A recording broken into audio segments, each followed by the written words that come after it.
If you have a Robinson Willey Firegem Visa gas fire or a similar model, here's how to operate it. The controls are located on the right-hand side of the fire. To light the fire, start with the control knob in the off position. Press the control knob down and, while keeping it pressed, rotate it anti-clockwise until you reach the number 4 and the spark ignition symbol.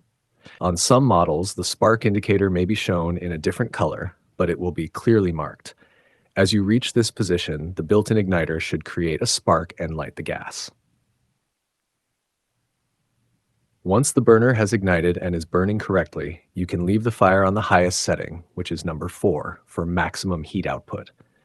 If you would like less heat, press the control knob down slightly and rotate it clockwise to select a lower setting. The available settings are 3, 2, and 1, with 1 being the lowest heat setting.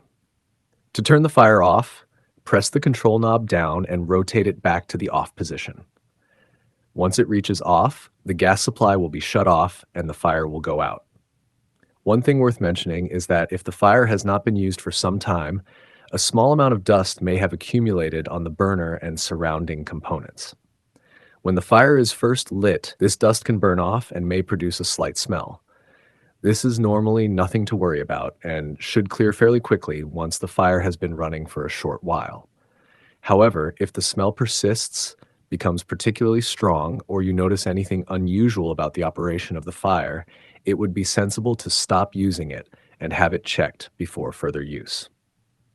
As with any gas appliance, if the fire does not light normally or if you smell gas, stop using it and seek appropriate advice before attempting to use it again.